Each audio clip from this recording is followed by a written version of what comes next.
Beauport, Tragabigzanda, Cape Ann, Gloucester. Many names have been given, and many cultures have brought these names.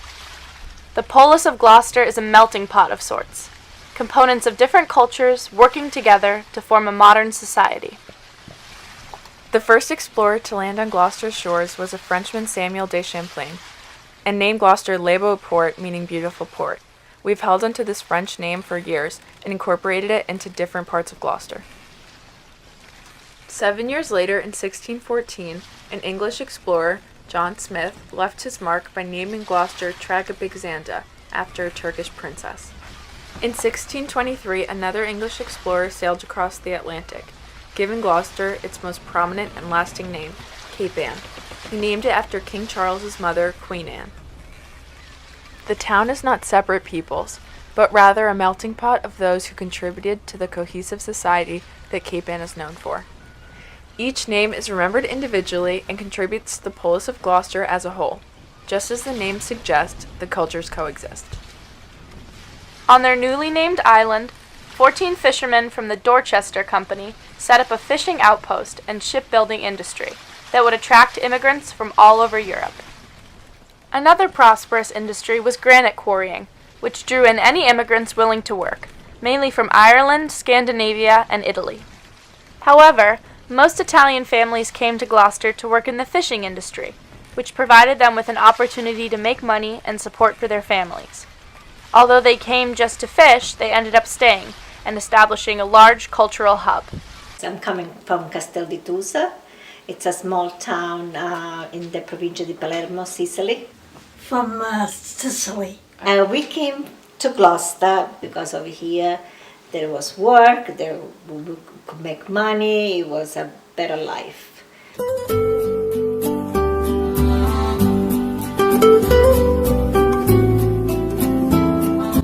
Italian immigrants honored their patron saint of fishing, St. Peter, and established his legacy in Gloucester that is still celebrated today. The St. Peter's Fiesta is one of Gloucester's biggest summer attractions. People of all cultures come together to enjoy the week-long festivities. These include walking the Greasy Pole, the Seine boat races, and the St. Peter's Parade. He used to be right in the window on Commercial Street in the grocery store next door. And we used to say the rosary, get our chairs from the kitchen and sit right there on the altar and say the rosary, right there in the street. Right in the street. The people over here, the Italian people, trying to keep the culture, like the St. Joseph Novena. We're trying to keep some tradition.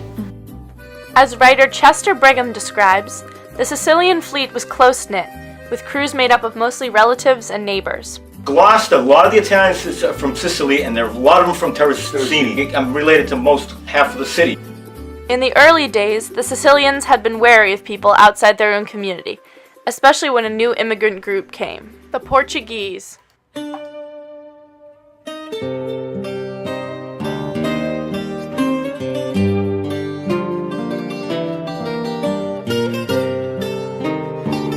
During the 1840s, immigrants from Portugal came to work in the fishing industry. They brought new ideas and customs to Gloucester and in time became owners and operators of large vessels. They brought a vibrant culture and they became a dominant force in the fishing industry.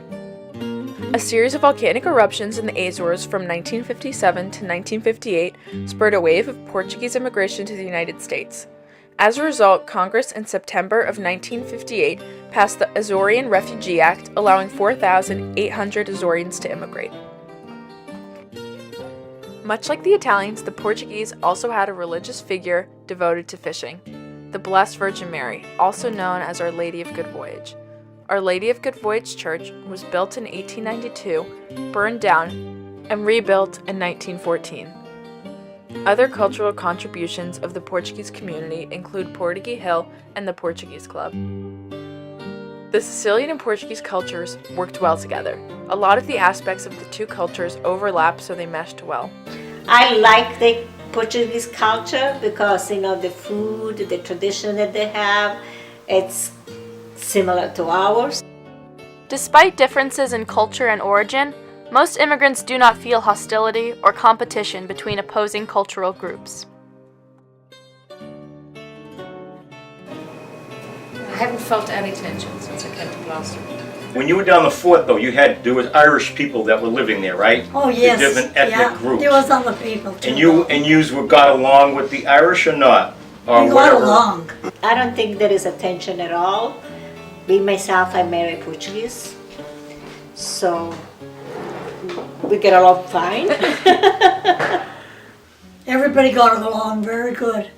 At first, the city attempted to stay heterogeneous, but change was inevitable. Everybody was getting married to the same culture kind of thing. So when we got married was kind of something that you don't do. But it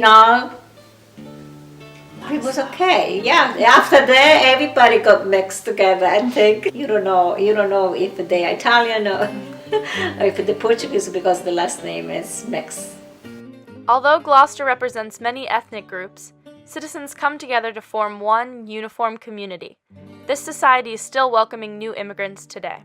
When I came here, I really felt a community feeling. Gloucester is a real family type community in a beautiful spot.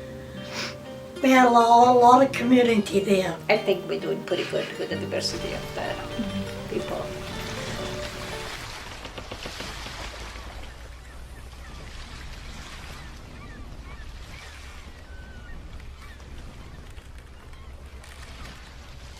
Gloucester is an immigrant society. The fishing industry and granite quarrying brought people together. Immigrants worked hard towards the same goal, and through this cooperation and tolerance of each other's cultures, they created modern Gloucester. Gloucester is a melting pot. Each culture is influenced by the next, and they are all mixed.